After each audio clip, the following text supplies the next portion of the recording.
और ज़रा उस मामले की बात करते हैं जिसकी अभी तक कोशिशें तो हुई कि पता लगाया जाए क्या वजह है कि मुख्तलिफ हिस्सों के अंदर एक ही इलाका जो सिर्फ इस वजह से सुर्खियों में जहां पर अभी तक 10 लोगों की जान जा चुकी है और मरने वालों में सबसे ज़्यादा बच्चे हैं। सरहदी ज़िला राजौरी का एक ऐसा इलाका जहां पर गुज़श्ता कई प्रोग्राम्स में, कई न्यूज़ बुलेटिन्स में या डिबेट्स और डिस्कशंस में हमने आपको बताया कि राजौरी के एक इलाके के अंदर पुरअसरार बीमारी जो कमसिन बच्चे की अब फिर से जान ले गई है और कुल मिलाकर 10 तक ये तादाद पहुंच गई है। माहिरीन की टीम भी इस वक्त तहकीक में मसरूफ है, लेकिन आज 40 दिन गुजर गए हैं। 10 जाने के बावजूद भी अभी तक 10 अमवात के बावजूद भी ना तो रिपोर्ट का पता है, ना ही ये कंफर्म हो सका है कि ये अमवात किस वजह से हो रही हैं। 5 बहन भाई जो शदीद अलालत में इस वक्त अस्पताल में ज़ेरे इलाज हैं और ताज़ा अमवात के बाद इस पूरी रिपोर्ट पर, इस पूरे अमल पर जिसका आगाज तकरीबन 1 या 1.5 माह कबल शुरू हुआ था, उस पर सवालिया निशान लगा है कि वो हुकूमती इदारे, जिम्मेदारान, महकमा सेहत बिलखुसूस जिसने माहिरीन की एक टीम तश्कील दी और यहाँ तक कि मरकज़ से भी एक टीम लाने का दावा राजौरी के सरहदी इलाके में किया गया, लेकिन इसके बावजूद अभी कोई ऐसा शवाहिद नहीं मिला, न लगा कि ये जो 10 लोगों की जाने गई हैं इसके पीछे वजूहात क्या है।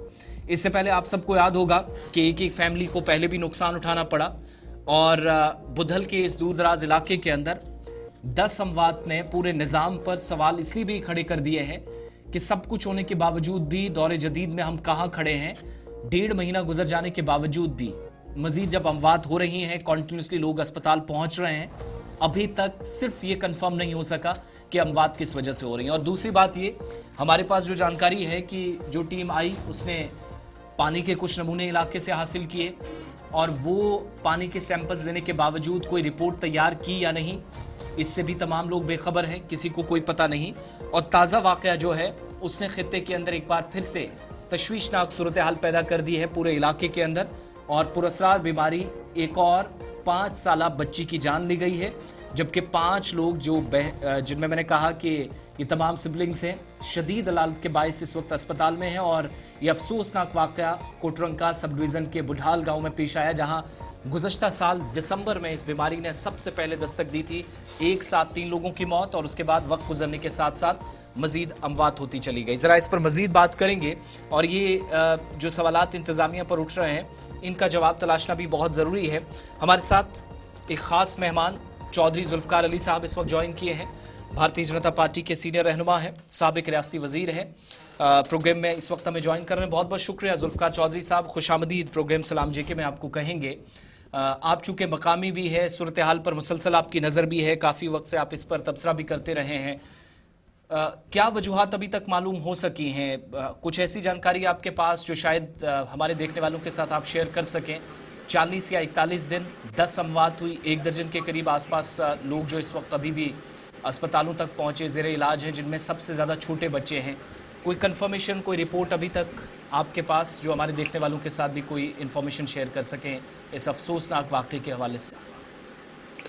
शुक्रिया, आपने मुझे वक्त दिया, आपने प्रोग्राम में शामिल किया। सबसे पहले तो मैं उन फैमिलीज के साथ अपनी तरफ से अज़हार तज़ियत करूंगा कि जिनके अजीज़ व क़रीब जो हैं वो इस दुनिया से चल बसे हैं। जी, इलाके में बहुत एक दहशत का माहौल है। ये बडाल गांव है, राजौरी डिस्ट्रिक्ट के सब डिस्ट्रिक्ट कोटरंका से कोई 15 किलोमीटर हेडक्वार्टर से दूर। और इतना एक इस दौरे जदीद में बदकिस्मती की बात है कि कोई पता नहीं चल पाया है। एडमिनिस्ट्रेशन ने कुछ एफर्ट्स किए हैं, वायरोलॉजी की टीम्स भी बुलाई हैं, वाटर के सैंपल्स भी लिए गए, लेकिन लगभग 2 महीने होने को हैं और 2 महीने से अभी तक किसी चीज का कोई पता नहीं लग रहा। पहले एक फैमिली सफर हुई, फिर उसके बाद दूसरी फैमिली सफर किया, उसकी अमवात हुई, आज तीसरी फैमिली जो है वो अफेक्टेड है जी। तो अभी तक सरकार जो है वो कोई भी किसी नतीजे पे पहुंचने में नाकाम है, हेल्थ डिपार्टमेंट नाकाम है। तो लोगों में एक बहुत दहशत और खौफ का माहौल है और अभी तक भी सरकार की तरफ से उस गांव को क्वारंटाइन नहीं किया गया है और ना ही फर्दर जो स्टेप्स उठाने की जरूरत थी वो की गए हैं। लेकिन ये कुछ समझ ही नहीं आ रहा है। परसों रात को 3 बच्चे यकदम से बीमार होते हैं और रात में ही एक बच्चे की और की वफात हो जाती है। तो मुझे लगता है कि हर एंगल को गवर्नमेंट को इन्वेस्टिगेट करना चाहिए। कोई ना कोई क्रिमिनल एंगल भी इसमें हो सकता है। इस एंगल को भी शायद जो हमारी एडमिनिस्ट्रेशन और सरकार है वो कहीं नजरअंदाज कर रही है, क्योंकि अगर ये कोई एपिडेमिक होता तो एपिडेमिक एक साथ सारे गांव में फैल जाता। तो ये धीरे धीरे से जो हो रहा है, पहले एक घर में 3 लोग मरते हैं, फिर दूसरे घर के लोग मरते हैं, फिर तीसरे घर के लोग मरते हैं। तो ये तो लगता है कि एक साजिश के तहत कुछ ऐसा हो रहा है। ये एपिडेमिक नहीं हो सकती, क्योंकि जब आपके वायरोलॉजी पुणे से भी टीम आई थी, चंडीगढ़ से भी टीम आई थी, उन टीम्स ने क्लियर किया है। तो एडमिनिस्ट्रेशन इतनी सुस्त रफ्तारी से इन्वेस्टिगेशन कर रही है और लोग मरते जा रहे हैं। अच्छा, ये तो मुझे तो बड़ा अफसोस है इम्पोर्टेंट कि है जिस तरीके से आपने कहा टीमें भी आई, लेकिन हमने देखा कि रियासती वज़ीर सेहत भी वहाँ पहुँची और भी वुज़रा वहाँ पहुँचे। आने में तो बिल्कुल लग रहा था कि शायद ऑन टोज है, लेकिन जिस तरीके से खामोशी इख्तियार की जा रही है, डिस्ट्रिक्ट एडमिनिस्ट्रेशन से पूछो वो कह रहे हैं कि जनाब हम इस पर कोई बात नहीं कर सकते हैं।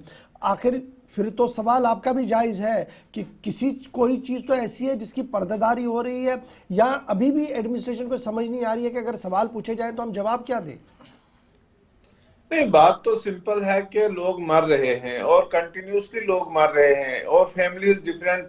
आज एक फैमिली के लोग सफर कर रहे हैं, कल दूसरी फैमिली के लोग सफर कर रहे हैं। अगर एपिडेमिक है तो एपिडेमिक को मैं कहूंगा कि एपिडेमिक तो जो है वो पूरा गांव का गांव सफर होना चाहिए, गांव के सब लोग बीमार होने चाहिए। अगर वाटर बॉर्न डिजीज है तो गांव के सब लोग बीमार होने चाहिए। सारा गांव वही पानी पीता है, सारा गांव वही चीजें कर रहा है। तो हमारा कंसर्न ये है, हेल्थ मिनिस्टर साहिबा वहां पे गई हैं, लेकिन वो जो सब डिस्ट्रिक्ट हेडक्वार्टर है वहां तक गई हैं, वो उस गांव में तशरीफ नहीं ले गई हैं। बहरहाल उनके जाने या ना जाना तो एक इमेटीरियल चीज है, लेकिन हमारा कंसर्न ये है कि लोग मर रहे हैं।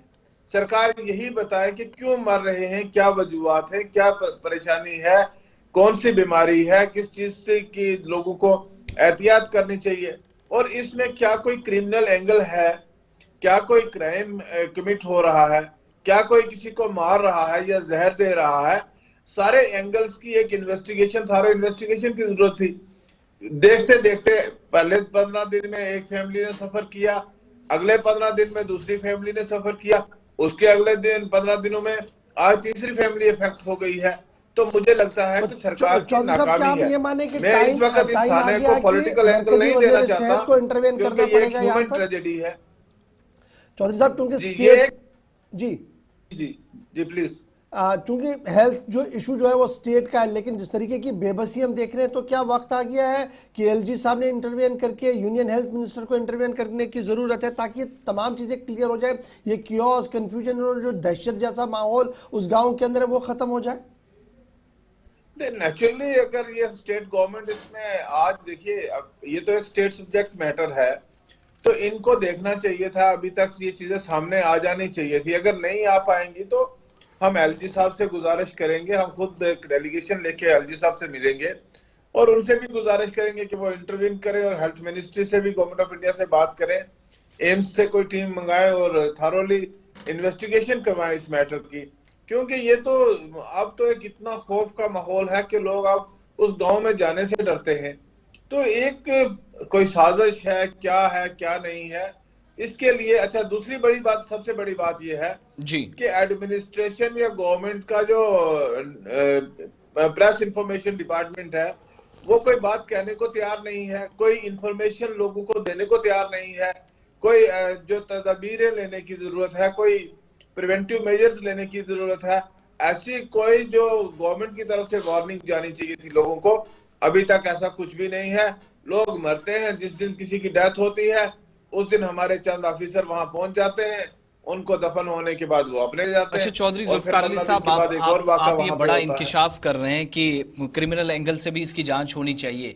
क्या कोई कंसर्न लोगों से, चाहे वो सिविल गवर्नमेंट हो या इदारा हो या फिर महकमा सेहत हो, पुलिस अथॉरिटीज हो, आपकी तरफ से भी जाती कोई राब्ता हुआ? क्योंकि एक तो शक शुबहात यहाँ से भी पैदा होते हैं। 40-41 दिनों में जितनी अमवात हुई हैं, मैक्सिमम लोग, जो हमारी जानकारी है शायद आप बेहतर तरीके से बता पाएं, रिश्तेदार हैं, बहुत करीबी हैं एक दूसरे, ये मानकर चले कि एक ही फैमिली के सारे लोग हैं। देखिए, कंटिन्यूसली डेथ्स हो रही हैं, और कंटिन्यूसली डेथ्स जो हैं वो डिफरेंट फेजेस में हो रही हैं जी। एक बात है, एक तो ये एंगल है, दूसरा ये है कि जब आप इन्वेस्टिगेट करते हैं, आप वाटर टेस्ट करते हैं, आप वायरोलॉजी टीम बुलाते हैं पुणे से, चंडीगढ़ से बुलाते हैं, आप CISR की टीम भी बुलाते हैं, आपकी जम्मू से टीम भी डॉक्टर्स की जाती है और वो कहती है कि पानी भी ठीक है, एपिडेमिक भी नहीं है, कोई ऐसी बीमारी भी नहीं है जो वाटर बॉर्न डिजीज हो, और फिर भी लोग मरते जा रहे हैं। After all there should be some cause, और वो कॉज क्या है? इसका मतलब है कि there is a criminal angle, और कोई ना कोई तो फॉल प्ले कर रहा है। इसका मतलब है कि जब पुलिस को जिस पे काम करना चाहिए, पुलिस को इस चीज को इन्वेस्टिगेट करना चाहिए कि क्या कोई और एंगल है। मैं नहीं कहता हूं, I am not sure about it के वाकया में ही कोई क्रिमिनल एंगल होगा, लेकिन फैमिली स्पेसिफिकली टारगेट हो रही है। बिल्कुल, बहुत शुक्रिया जी चौधरी साहब ज्वाइन करने के लिए। बड़ी बात है कि ये एक बड़े पैमाने पर होनी चाहिए जी इसकी इन्वेस्टिगेशन के। रजौरी का ये गांव है जो पुरस्कार हालात में बना हुआ है और हर 10-15 दिन के अंदर 2-3 बच्चों की मौत हो रही है और ये मौतों का न थमने वाला सिलसिला जो है ये कंटिन्यूसली चल रहा है। 10 बच्चों की अभी तक मौत हुई है, इंतजामी तरफ से खामोशी है और इस खामोशी के बीच सबकी नजरें जो है वो लेफ्टिनेंट गवर्नर के दफ्तर और वजीर आला के दफ्तर पर लगी हुई है कि वो किस तरीके से इस ह्यूमन इशू को एड्रेस करेंगे, क्योंकि हर दिन जो दहशत भरा माहौल है इससे अब लोग बहुत ही घबरा रहे हैं।